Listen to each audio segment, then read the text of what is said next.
नमस्कार दोस्तों, आपका बहुत बहुत स्वागत है एक कदम अध्यात्म की ओर में। केरल में भगवान विष्णु का बहुत ही भव्य और प्राचीन मंदिर स्थित है, जिसे पद्मनाभ स्वामी के नाम से जाना जाता है। इस मंदिर के कई रहस्य हैं, जिसमें से प्रमुख रहस्य इसके खजाने को लेकर है। यहाँ तहखाने में कुछ वोल्ट बने हुए थे, जिसमें से खजाने को प्राप्त किया गया। यह खजाना अरबों रुपयों का बताया जाता है। अब ऐसे कई प्रश्न दिमाग में आते हैं कि आखिर इतना बड़ा खजाना मंदिर में कहाँ से आया, आखिरी वोल्ट क्यों नहीं खोला गया और मंदिर कितना पुराना है। आइए जानते हैं इन सारे रहस्यों के बारे में। जानकारों का मानना है कि श्री पद्मनाभ स्वामी मंदिर हजारों वर्षों से इसी तरह खड़ा हुआ है, परंतु इसके लिखित इतिहास के बारे में कहा जाए तो यह 8वीं सदी से मिलता है। यह विष्णु के 108 पवित्र मंदिरों में से एक है, जिसे भारत का दिव्य देशम कहा जाता है। दिव्य देशम भगवान विष्णु का सबसे पवित्र निवास स्थान है। इसका उल्लेख तमिल संतों द्वारा लिखे गए पांडुलिपियों में मिलता है। इस मंदिर के प्रमुख देवता भगवान विष्णु हैं, जो कि शेषनाग पर लेटे हुए हैं। इन शेषनाग का नाम अनंत है। तिरुवनंतपुरम को प्राचीन में त्रावणकोर कहते थे। मार्तंड वर्मा, जो कि त्रावणकोर के प्रसिद्ध राजा थे, उन्होंने इस मंदिर का पुनर्निर्माण कराया, जो कि आज श्री पद्मनाभ स्वामी मंदिर के रूप में हमें दिखता है। वर्ष 1750 में मार्तंड वर्मा ने संपूर्ण त्रावणकोर राज्य को भगवान पद्मनाभ को समर्पित कर दिया। मार्तंड वर्मा ने यह घोषणा की कि राज परिवार भगवान की ओर से राज्य का शासन करेगा और वे स्वयं और उनके वंशज राज्य की सेवा पद्मनाभ के दास या सेवक के रूप में करेंगे। तब से त्रावणकोर के प्रत्येक राजा के नाम से पहले पद्मनाभ दास पुकारा जाता है।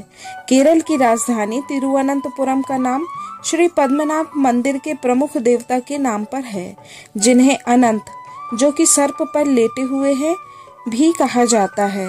शब्द तिरुवनंतपुरम का शाब्दिक अर्थ है श्री अनंत पद्मनाभ स्वामी की भूमि। मंदिर में केवल हिंदू ही प्रवेश कर सकते हैं। यहाँ प्रवेश के लिए कुछ नियमों का पालन करना पड़ता है। पुरुषों को धोती या लुंगी और महिलाओं को साड़ी पहननी होती है। पद्मनाभ स्वामी की मूर्ति अपने निर्माण के लिए जानी जाती है, जिसमें 12,008 शालिग्राम हैं, जिन्हें नेपाल की नदी गंडकी के किनारों से लाया गया था। पद्मनाभ स्वामी मंदिर के गर्भगृह के नीचे 7 तहखाने बने हुए हैं। जब इन 6 दरवाजों को खोला गया तो उस समय करीब 1,32,000 करोड़ का खजाना भारत सरकार को प्राप्त हुआ। वहीं अब तक इस मंदिर के 7वें दरवाजे को नहीं खोला गया है। कहा जाता है कि ये दरवाजा सर्प मंत्रों द्वारा बंद किया गया था, इसलिए इसकी रक्षा सर्प करते हैं और इसे एक खास मंत्र के द्वारा ही खोला जा सकता है। एक बार किसी ने इसे खोलने की कोशिश की, तब उसे सर्प ने डस लिया था और उसकी मृत्यु हो गई थी। ऐसा माना जाता है कि 7वें दरवाजे के अंदर अब तक जितना भी खजाना प्राप्त हुआ है, उससे कहीं ज्यादा मौजूद होगा।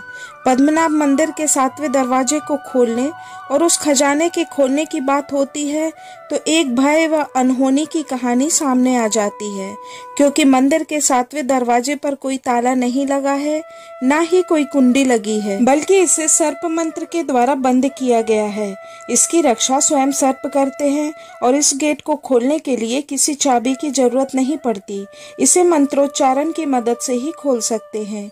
यह एक गुप्त ग्रह है, जिसके द्वार को खोलने के लिए कोई सिद्ध पुरुष, योगी या फिर कोई तपस्वी की आवश्यकता है।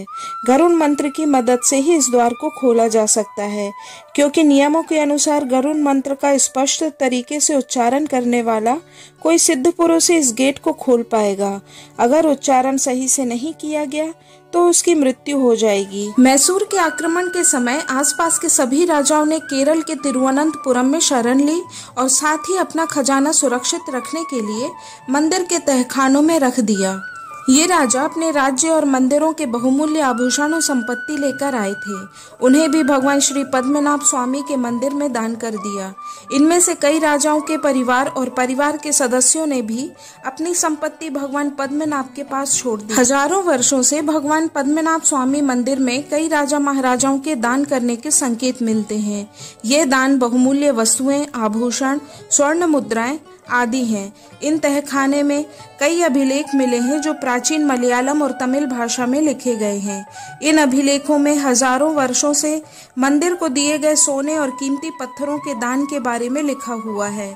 इनमें से कई का अभी अध्ययन किया जा चुका है और बहुत से ऐसे हैं जिनको पढ़ा भी नहीं गया या हजारों वर्षों से किए गए दान से संबंधित। जब भी इन अभिलेखों को पढ़ा जाएगा तो मंदिर के खजाने से जुड़े हुए सारे रहस्यों से पर्दा उठ जाएगा और हो सकता है 7वें दरवाजे के अंदर क्या है इस रहस्य से भी पर्दा उठ जाए।